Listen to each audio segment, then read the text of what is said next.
10-20 किताब लिख दी तो शिक्षाविद हो गए। ये शिक्षाविद होने का लक्षण नहीं है। आप जब तक सरकारी गुलामी से मुक्त नहीं होंगे तब तक आप शिक्षाविद नहीं हो सकते हैं। जब तक आपकी नजर में समाज ना हो, शिक्षा ना हो, तब तक, जब तक आपका वेतन महत्वपूर्ण रहेगा तब तक आपसे कुछ नहीं हो सकता है। इन प्रोफेसरों से क्या होने वाला है? कुछ नहीं, मुर्दा प्रोफेसर सब।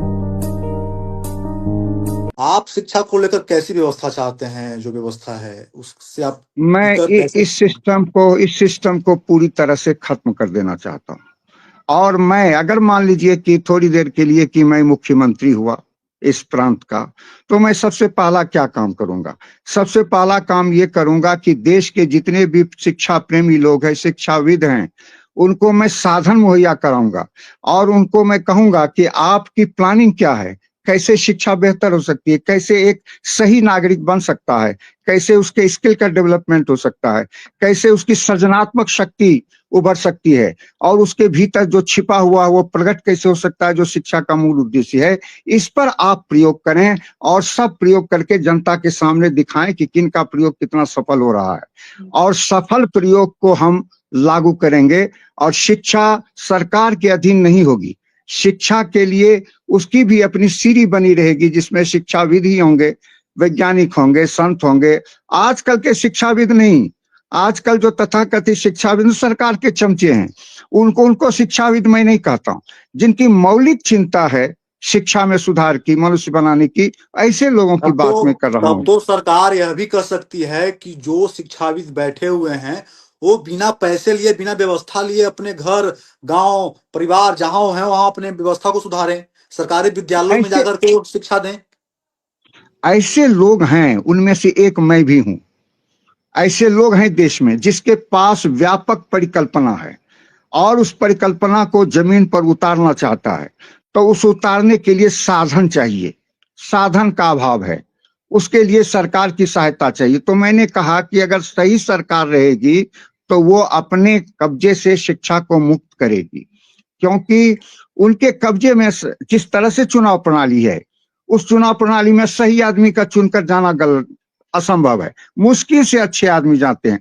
आप जानते हैं कि फणीश्वर नाथ रेणु, इतने बड़े साहित्यकार, इतने बड़े योद्धा, संघर्षशील आदमी, वो चुनाव में हार गए। आप जानते हैं बहुत बड़े विद्वान और भारत के बड़े आलोचक नामवर सिंह, वो चुनाव हार गए।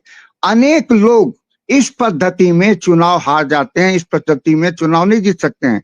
तो चुनाव प्रणाली हमारी इतनी खराब है कि उस पर किसी का नियंत्रण ही नहीं। वो एक राजतंत्र, एक तरह का पार्टी तंत्र में बदल गया। तो शिक्षा तब तक नहीं सुधर सकती है जब तक कि सरकार इस पर उसको मुक्त न करे। जैसे हाईकोर्ट न्याय व्यवस्था मुक्त है, वैसे शिक्षा व्यवस्था को मुक्त होना चाहिए। इस व्यवस्था को लेकर सरकार तो जिम्मेवार है ही। आप समाज को कितना जिम्मेवार देखते हैं? समाज किस पैदान पे है? देखिए, समाज में आप देखिए किस तरह, समाज के जो क्रीम हैं, जो थोड़े तेज आदमी हैं, उसको तो आपने अपना नौकर बना लिया। 2% आदमी को, बाकी को किसी शिक्षा नहीं दी, लोगों की समझ विकसित नहीं हुई। वो तो आपके पीछे भिखमंगा की तरह पड़ा हुआ है। समाज में जागृति, समाज में इस तरह की जागृति तो है नहीं। वो तो समाज में जो भी थोड़े बहुत एक्टिव लोग हैं, वो किसी न किसी राजनीतिक दल के पीछे और उससे फायदा उठाना चाहते हैं। और शेष लोग लाचार हैं, शेष लोग अज्ञानी हैं। तो अज्ञानी और लाचार लोगों से क्या उम्मीद करते हैं? वो अपना दुख व्यक्त कर सकेंगे और उनको तो सिर्फ दिखती है कि नौकरी हमको नहीं मिल रही है, हमको रोजगार नहीं मिल रहा है। अपना अपना दुख रोना रोता है, लेकिन उसके पास आइडिया नहीं है, उसके पास विचार शक्ति नहीं है। तो उसको जगाने वाला आदमी चाहिए। और मैं सोचता हूं कि ये काम बहुत हद तक प्रशांत किशोर जी कर रहे हैं, बहुत हद तक, पूरी तरह नहीं, जैसे कि मेरी परिकल्पना है उस हिसाब से नहीं, लेकिन जो भी कर रहे हैं उनमें संगठन कौशल है और सारी विशेषताएं हैं, तो वो कर सकते हैं। मटुंगनाथ चौधरी नहीं कर सकता, वो कोई आइडिया दे सकता है, वो सृजन कर सकता है। प्रशांत किशोर की बातों पे आएंगे, उससे पहले आप जिस व्यवस्था की बात कर रहे हैं, मुझे लगता है कि बहुत मुश्किल है। फिलहाल हम इस बात पे चर्चा करेंगे कि बीपीएससी को लेकर जो आंदोलनरत छात्र हैं, बैठे हुए हैं धरना पे, और आयोग उनकी बात को सुन नहीं रहा है, तो कैसे लड़ाई जीतेंगे? क्या लगता है अब न्यायालय पे उनका उम्मीद है? न्यायालय का भी बार बार टलना, मतलब कैसे क्या होगा फिर आगे? न्यायालय लड़ाई का एक हिस्सा है, लेकिन एकमात्र हिस्सा न्यायालय नहीं हो सकता। न्यायालय में भी तो इसी समाज के लोग हैं, ऐसे बहुत सारी कहानियां हैं कि न्यायालय का निर्णय सरकार के दबाव में होता है। तो सरकार अगर भ्रष्ट है और सरकार ने बीपीएससी के चेयरमैन को नियुक्त किया है और उनके माध्यम से ही भ्रष्टाचार हुआ है, तो उसके पास ताकत है, वो जल्दी क्यों झुक जाएगा? उसे बड़ी ताकत जब तक नहीं लगेगी तब तक वो नहीं झुकेगा। इसलिए विद्यार्थियों का आंदोलन तो जायज है और इसके पीछे पूरी ताकत लगनी चाहिए और उनका पूरा का पूरा भ्रष्टाचार उजागर होना चाहिए, ताकि सही आदमी उस जगह पर जा सके। भ्रष्टाचार करने के लिए ही तो भ्रष्टाचारी को चेयरमैन बनाया जाता है। किसी अच्छे आदमी को हमको बनाएगा कोई चेयरमैन? देखिए कैसे सुधार देते हैं, बनावे तो चेयरमैन चमचा को बनाया जाता है। चेयरमैन जिससे स्वार्थ होता है, पैसा लेना होता है, उसको बनाया जाता है। ऐसे गलत आदमी से शिक्षा और परीक्षा में सुधार होगा?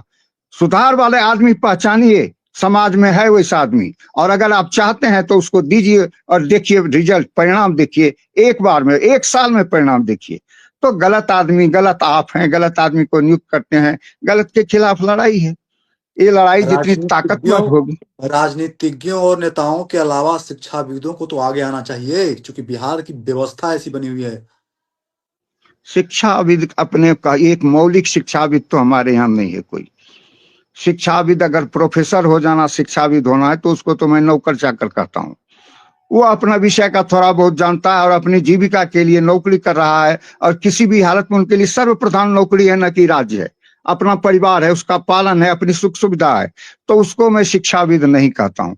जो प्रयोग नहीं कर सकता अपने से, मैं शिक्षाविद गांधी को कहूंगा, मैं शिक्षाविद विनोबा भावे को कहूंगा, मैं रविन्द्रनाथ ठाकुर को कहूंगा, मैं मदन मोहन मालवीय को कहूंगा।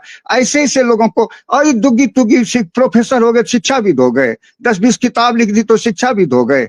ये शिक्षाविद होने का लक्षण नहीं है।